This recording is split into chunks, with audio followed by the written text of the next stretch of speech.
Welcome back. You're watching racing in NASCAR's Grand National Division Busch North Series. Well, and he has really checked out and got a huge lead. We talked about Brian Chu. He dropped back, and Mike Gallo's about to take that 8th place away from him. Chu, who started 4th, has lost 4 positions since the start of the race. Brian Chu out of Manitowoc, New York. His family owns a car dealership on Long Island. His dad, Buzz Chu, a big part of that team's operation. And you see right behind him that light blue car of Mike Gallo. Gallo is a part-time competitor, but not by his choice. He finished 5th in the last race at New Hampshire. He works in construction down in Maiden, North Carolina, and says he'd really like to get a full-time job. Boy, something must be off in the Kelly Moore car. Well, I think he just lost the handle on it. I mean, Kelly obviously had some problems a few minutes ago when he lost the lead to the 19 and to Dale Quarterly. And I don't think Kelly's found the handle on that yet, and is probably going to take a pit stop and some major chassis adjustment to try to get his car to handle. But you see how he just wants to push up in the middle of the corner.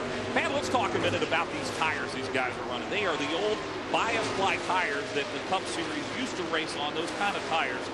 And I talked to the drivers, and they say, you know, they steady out after some couple of laps, but the newness wears off these tires after 20 laps or so. And, you know, it's a different thing to try to get these bias ply tires to handle. Well, it's all these guys ever know. The majority of these guys have not run on radial tires, and so therefore most of their ability to change the car is based on tire stagger, and that's one tire growing as the heat gets into it more than another tire, and you can actually control the car obviously with the amount of air pressure that there is in a tire. And bias ply tires build air pressure in a different way than radials do, so that you can lose the handle and you can get a handle on the car as far as you know, how you set the stagger up on these cars, and the camber of the wheels too.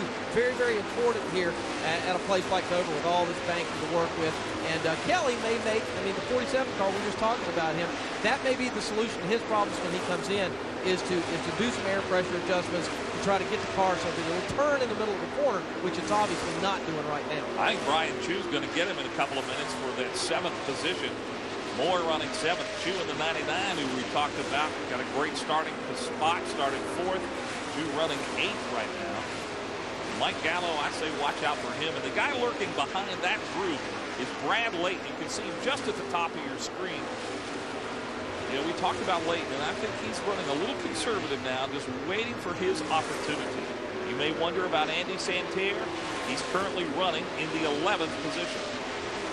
Yeah, Andy talked to us about the fact that he didn't think he had that good a race car, but, you know, we're a long way from the end of this race as we're just now starting to lap cars. You see the 19 car getting around Bobby Dragon there and going around Barney McRae. Yeah, Barney McRae back there right behind him. So they were already starting to lap cars out here. It didn't take long. When we talked about Andy Santerre, he just had to finish ahead of Olson. You see it. Look at Tim Andrews.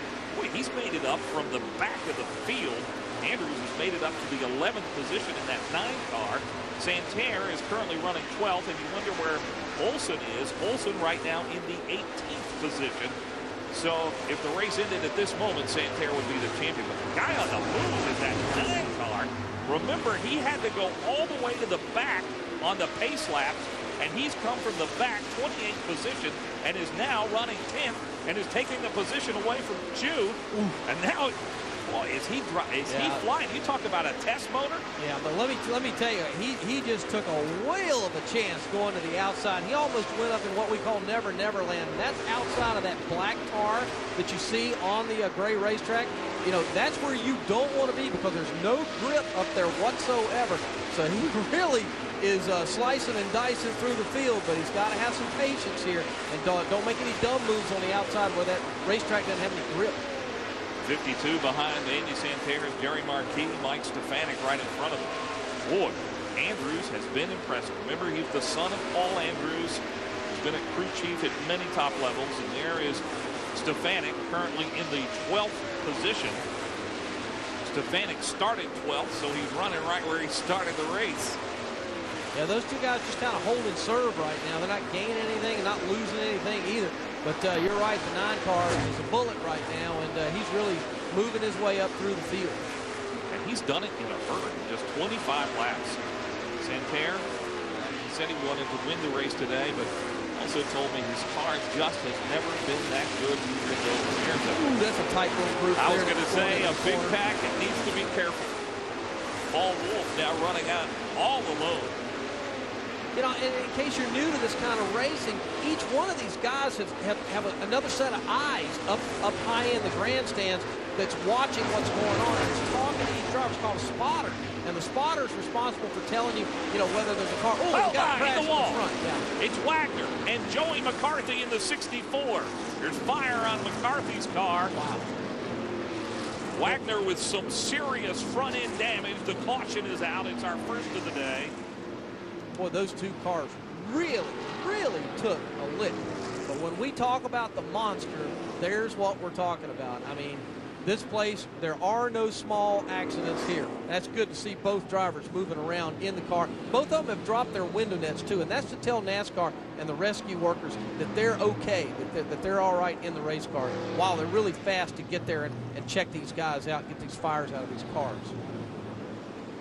Of course, they will take a trip to the Infield Care Center. And Wagner out of Dover, New Jersey. Only his second race. He's run this year. He ran the first race of the season with Lee, New Hampshire.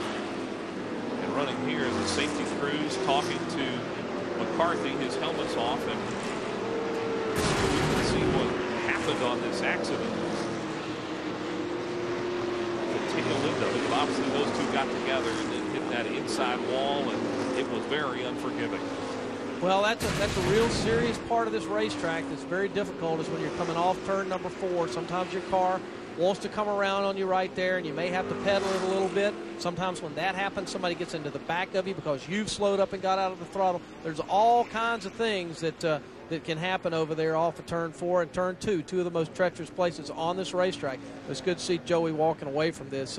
Those really, that's a tough hit. We're under caution here in the MBNA America 150. Our leader is Paul Wolf.